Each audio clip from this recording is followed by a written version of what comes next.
पर्यावरण का हित रख के हम कोई भी फेस्टिवल त्योहार मतलब सेलिब्रेशन करेंगे तो क्या होगा, हमारा एनवायरनमेंट भी अच्छा होगा और दूसरा हम लोग सभी लोग सुरक्षित रहेंगे, बीमारियां नहीं होंगी, है ना।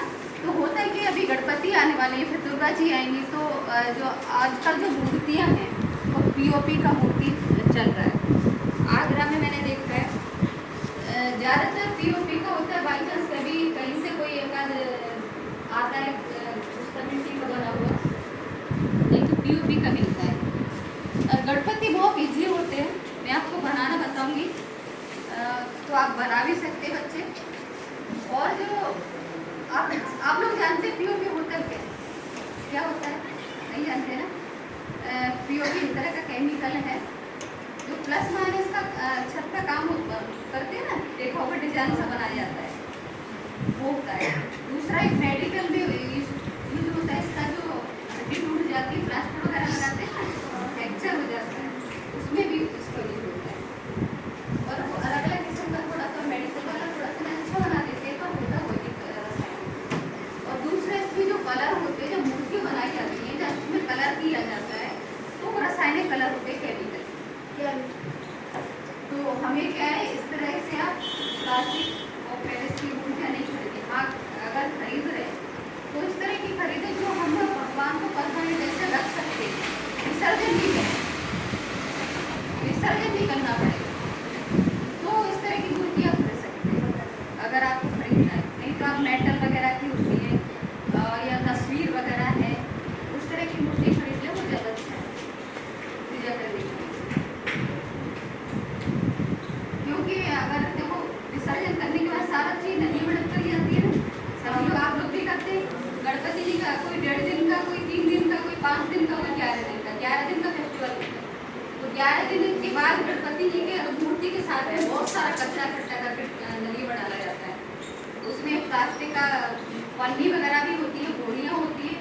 हम लोग नदी पर खड़े हो कई बार देखा भी है, बोरियाँ भर भर के कचरा डाला जाता है, कोई पन्नी के लिए क्या है। मेन चीज़ होती है विसर्जन करने का, हवन की राख।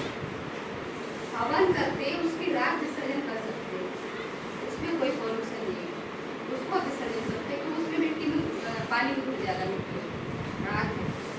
दूसरा, आप जवारे विसर्जन कर सकते हैं, नदी के पास रख दिया, थोड़ा सा गीला करके एक साइड पर रख दिया, या किसी गाय वगैरह को थोड़ा सा गीला कर, वो ज़्यादा अच्छा है। आपने थोड़ा पानी में डाला, गीला हो गया, विसर्जन पानी को छिड़क दिया, फिर किसी को जानवर के सामने वो ज़्यादा अच्छा लगेगा। बाद बाकी ऐसे फेंक देते हो, वो अच्छा नहीं।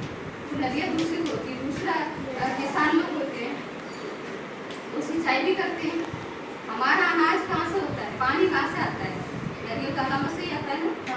पूरा सारा अगर हम उसको गंदा करेंगे तो हमारे अंदर ही आएगा ना सारा कचरा, जो हम उसमें फेंक रहे हैं, जो केमिकल हम उस पर डालेंगे, तो वो सारा अनाज फल सब्जियों में ही आएगा ना, तो हम लोग उसी को खा रहे हैं, तो अपने ही नुकसान कर रहे हैं कि नहीं कर रहे सभी लोग। और जो पानी के जीव होते हैं नदियों में, तालाबों में, जैसे आपने देखा मछली होती है, कछुए होते हैं, मगरमच्छ वगैरह होते हैं, छोटे छोटे जीव होते हैं पानी में, तो वो देखो जब हम लोग को ऑक्सीजन की जरूरत होती है, हम लोग सांस लेते हैं ना, इसीलिए जितना ऑक्सीजन देते हैं। जैसे पानी के जीव होते हैं तो पानी में भी ऑक्सीजन होता है।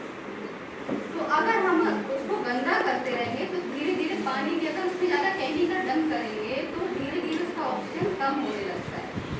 तो आपने देखा होगा पानी के जीव जो होते हैं वो बाहर निकल के भागने लगते हैं। देखा है, कभी नोटिस किया है? जब मछली बाहर आ रही है निकल के या मर रही है मछली, आपने कभी नोटिस, हमने कई बार देखा है, मछली कूद कूद के बाहर निकल के आती है, वो मर जाती है, उनको ऑक्सीजन नहीं मिलता, उनको मतलब इतना, उनको पानी में इतना घुटन होता है कि वो वहाँ पर सहन नहीं कर पाती, तो बाहर आती है, बाहर रह के जिंदा तो नहीं रहेगी। तो मछली पानी में रहती तभी तक जिंदा रहती है, अगर उसको बाहर थोड़ी देर रखकर वो मर जाएगी तो मर जाती है। कछुआ देखा होगा आपने, कछुए भाग के बाहर आते हैं। मगरमच्छ देखा होगा, एक तो पानी कम हो रहा है, दूसरा ऑक्सीजन नहीं है उसमें, तो उनको सांस अच्छे से जी सके। तो धीरे धीरे हम लोग कितना नुकसान कर रहे हैं, जीवों का भी नुकसान कर रहे हैं। हमें कोई अधिकार नहीं है किसी का जीवन खतरे में डालने का, अपना भी कर रहे हैं और दूसरों को भी कर रहे हैं। पक्षी होते हैं हमारे, पक्षी हमारे मतलब कितने मित्र होते हैं।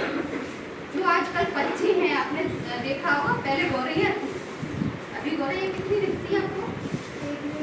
नहीं दिखती ना। कौवे कम हो गए, गिद्ध कम हो गए, मोर कम हो गए। तो हमारे पक्षी होते हैं वो भी पानी पीते हैं, वो भी मर रहे हैं।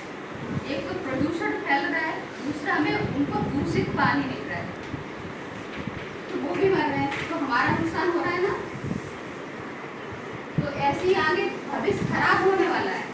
पहले पक्षी, फिर जानवर, फिर इंसानों का नमूना। धीरे धीरे आपने देखा स्थिति खराब होती जा रही है। बारिश होती है लिमिट, कहीं कहीं बहुत ज़्यादा होती है और कहीं कहीं होती है सूखा पड़ जाती है। कहीं सर्दी ज़्यादा होती है, कहीं गर्मी ज़्यादा होती है। तो पहले जैसा हमारा एनवायरनमेंट जैसे अच्छा रहता था, हमारा पर्यावरण बैलेंस में, जैसे अब नहीं रहता। हम लोग इंसान लोग ही कर रहे हैं, गाड़ियाँ दौड़ा रहे हैं, प्रदूषण फैला रहे हैं, नदियों को दूषित कर रहे हैं, तो हमारा ही नुकसान हो रहा है ना। और पेड़ों को काटते जा रहे हैं, जंगल खत्म होते जा रहे हैं, इसी से हमारा सभी का नुकसान हो रहा है। और आगे भविष्य हमारा सभी का आगे भविष्य बहुत खराब आने वाला है अगर हम नहीं सुधरे। जैसे आप बच्चे हैं तो आपको जागरूक होने की जरूरत है। आप कसम खाओ तो हम ज्योति का मूर्ति नहीं खरीदेंगे, तो आप कर सकते हो। अगर आपने जोर से देखा तो सामने वाला कर रहा है तो बड़ी मूर्ति लेके आ, मैं भी बड़ी उससे बड़ी लेके आऊँगा, तो कुछ नहीं कर पाओगे आप। कंपटीशन करना है तो कुछ बनने में करो, पढ़ाई में करो। सामने वाला पढ़ रहा है, मैं उससे अच्छा बनूंगा, उससे अच्छा पढ़ूंगा, अच्छे नंबर लेगा, इसमें कंपटीशन करो।